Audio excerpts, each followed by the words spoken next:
ये देखो क्वेश्चन मैंने दिया था लास्ट क्लास में, आपको असाइनमेंट जब दिया था, कुछ बच्चों ने असाइनमेंट सॉल्व करके भेज दिया है, कुछ ने नहीं भेजा। देखो अगर किसी का एग्जाम है ना बेटे कोई, तो मैं उसको कंपल्शन नहीं है, मैं उसको नहीं कह रहा आप करो, बट अब एग्जाम जैसे ही खत्म हो आप इसको करके दिखा दो मेरे को, ताकि आपकी ये चीजें रिवाइज हो जाए। और इन केस अगर आपको कोई चीज नहीं समझ में आती है तो मेरे को मैसेज कर दो, मैं उसका वीडियो दोबारा से मैडम को कह दूंगा, आपको भेज देंगे, आप उसको देखो दोबारा से। ठीक है जी। एक तो बेटा ये क्वेश्चन आपको आता है, एक बेटा इसके ऊपर न्यूमेरिकल आता है, एवरेज एटॉमिक मास का। जैसे मैंने आपको लास्ट क्लास में क्वेश्चन कराया था, एक बच्चे ने मेरे को डाउट करके भेजा है कि सर इसका ना न्यूमेरिकल दोबारा करा दो, एवरेज एटॉमिक मास। मैं करके दिखा रहा हूं उसको।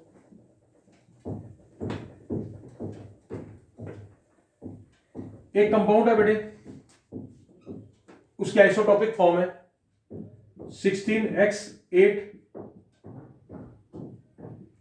और 18x8, ये दिया हुआ क्वेश्चन, और इसकी एवरेज एटॉमिक मास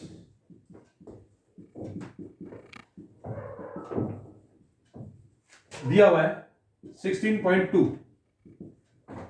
U, ये दिया हुआ है। एवरेज एटॉमिक मास होता क्या है? Mass number multiply by percentage plus mass number into percentage, ये एवरेज एटॉमिक मास का फॉर्मूला होता है। बेटा एक क्वेश्चन दिया हुआ है, दो आइसोटॉप्स दिए हुए बेटा आपको, आइसोटॉप्स पहचानते कैसे हैं?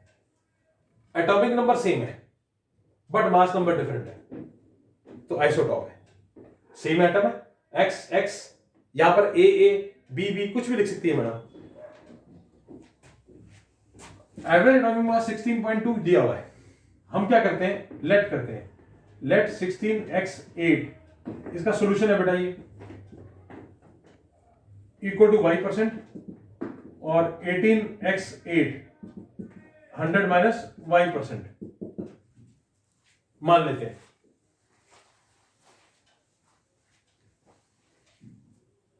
ठीक है, अब 16.2u देखो,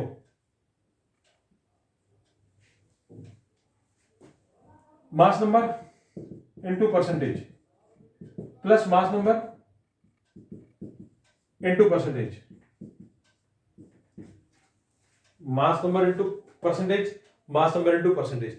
एक को मान लिया y, एक को मान लिया 100 माइनस y, होता है ऐसे भाई, परसेंटेज हमेशा 100 में होती है, तो एक को y, एक को 100 माइनस y। अब इनमें क्या आएगा बेटे, 100 एलसीएम, ये आएगा 16y प्लस ये आएगा 1800 minus 18y equal to 16.2u। ठीक है, अब 100 ऊपर चले गया,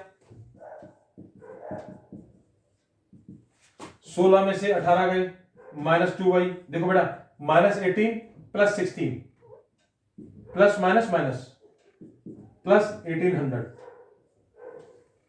तो ये इनको मल्टीप्लाई करेंगे, ये आ गया 1620, पॉइंट काट के 10 लगा दो तो ये आपका आंसर आ जाएगा। प्लस का 1800 इधर आकर के माइनस हो जाएगा, माइनस 2y,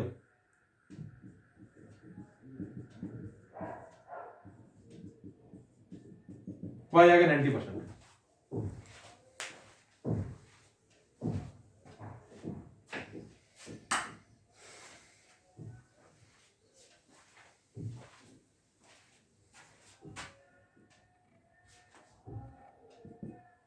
ठीक है जी, तो y आ गया 90%, एक 90% ये आ गया तो दूसरा क्या निकलेगा 10%, इसका आंसर है।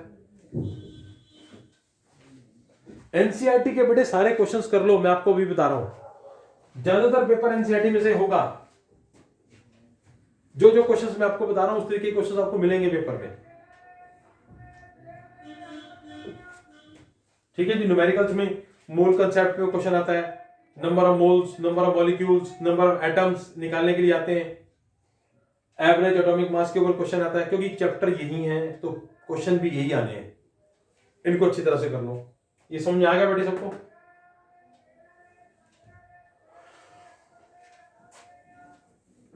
इसके अंदर बेटे देखो थॉमसन मॉडल है, जे थॉमसन मॉडल है, उसके पोस्टुलेट्स कर लो और उसके लिमिटेशंस कर लो, ये पेपर में आती है।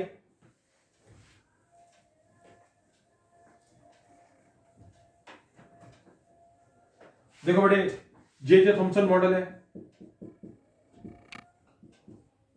नील बोहर का है, रदरफोर्ड का है, इनके मॉडल्स कर लो। आपको लिमिटेशंस सिर्फ इसकी और इसकी है, लिमिटेशंस, इसकी लिमिटेशंस नहीं है नील बोहर की। इनके मॉडल को कर लो, इनकी लिमिटेशंस कर लो। रदरफोर्ड के बड़े ऑब्जर्वेशंस हैं, कंक्लूजन्स हैं, ऑब्जर्वेशंस हैं, कंक्लूजन्स हैं और फीचर्स हैं, उनको तीनों को लर्न कर लो। एक क्वेश्चन आता है कि रदरफोर्ड ने थिन गोल्ड फॉइल सिलेक्ट की, why thin gold foil was selected by Rutherford. Rutherford ने अपने मॉडल में थिन गोल्ड फॉइल ली, क्यों ली? क्योंकि गोल्ड बेटा मेलिएबल है, मोस्ट मेलिएबल मेटल है, उसकी लंबी से लंबी हम पतली से पतली शीट बना सकते हैं, तो हमने बनाई। उस शीट को हमने यूज किया उसके एटम उसके मॉडल के लिए, ऑब्जर्वेशंस के लिए। He wanted as thin as possible sheet, so gold is most malleable metal, that's why he selected gold foil. Gold सबसे पतला, जब से ज्यादा मेलिएबल होता है बेटा, इसकी लंबी लंबी शीट्स, तारें बना सकते हैं, वायर्स। आपको पता है 1 ग्राम अगर आप गोल्ड ले लेना, गोल्ड, तो उसकी 2 किलोमीटर लंबी तार बना सकते हैं आप, इतनी लंबी, इतना पतला गोल्ड मेलिएबल डक्टाइल है। और कोई मेटल इतना डक्टाइल मेलिएबल नहीं है। सिल्वर भी है, सिल्वर की फॉइल देखिए ना आपने, आप देखते हो कभी कभी जो वो होते हैं जो मिठाइयां होती है उसके ऊपर सिल्वर फॉइल लगी होती है, फॉइल, वो इसीलिए वो कितनी पतली होती है, वो कितनी मेलिएबल डक्टाइल तार शीट बना सकते हैं। तो ये क्वेश्चन आता है बेटे, ठीक है, आप इसको करो। तो ये चैप्टर एक तरीके से बेटे मैंने आपको रिवाइज करा दिया। इसमें आइसोटॉप्स, आइसोबार्स का डिफरेंशिएट कर लो, पक्का आता है पेपर में। आइसोटॉप्स के यूजेस कर लो, पक्का आएगा पेपर में, बहुत इंपॉर्टेंट क्वेश्चन है। इलेक्ट्रॉन प्रोटॉन्स का डिफरेंशिएट, इलेक्ट्रॉन्स नेगेटिवली चार्ज्ड। देखो बेटे, इलेक्ट्रॉन और प्रोटॉन का अगर डिफरेंस आएगा तो क्या लिखोगे? इलेक्ट्रॉन और प्रोटॉन, बताओ। सबसे पहला नेगेटिवली चार्ज, ये positively charge. They, important difference है, दे रिवॉल्व अराउंड न्यूक्लियस, ये न्यूक्लियस के बाहर होते हैं, और they are present inside nucleus, ये न्यूक्लियस के अंदर होते हैं। और इसका मास 1/, इलेक्ट्रॉन्स का मास लिख लो बेटे, 1/1840 टाइम्स होता है ऑफ प्रोटॉन्स, और इसका मास 1 एटॉमिक मास यूनिट होता है। मतलब आप 1/184 टाइम्स ऑफ 1 AMU भी लिख सकते हो, इलेक्ट्रॉन्स का मास, और प्रोटॉन्स का 1 AMU। न्यूट्रॉन का मास भी यही होता है। न्यूट्रॉन न्यूट्रल होता है, न्यूट्रॉन्स न्यूट्रल, और they are also present nucleus, इनका मास भी यही होता है। बाकी सेम है दोनों पॉइंट न्यूट्रॉन के। सारा मास जो होता है एटम का, वो न्यूक्लियस के अंदर होता है। इलेक्ट्रॉन्स का मास तो बहुत ही कम होता है, नेग्लिजिबल, गिनते नहीं हम। लेकिन चार्ज, इलेक्ट्रॉन पे चार्ज कितना होता है, प्रोटॉन पे चार्ज कितना होता है पता है?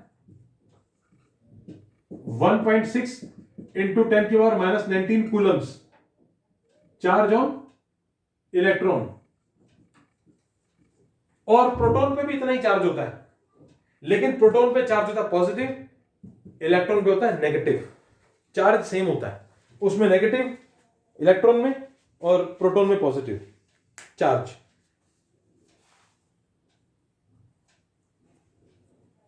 समझ में आ गया जी? तो ये बेटा आपको मैंने रिवीजन करा दी है। अब आपका टेस्ट मैंने लेना है स्ट्रक्चर ऑफ एटम का, ठीक है? आप इसकी तैयारी कर लो, एक तरीके से आपकी केमिस्ट्री खत्म हो जाएगी, फिर उसके बाद हम बेटे फिजिक्स की रिवीजन करेंगे, ठीक है? चलो बाकी बेटा नेक्स्ट क्लास में करेंगे।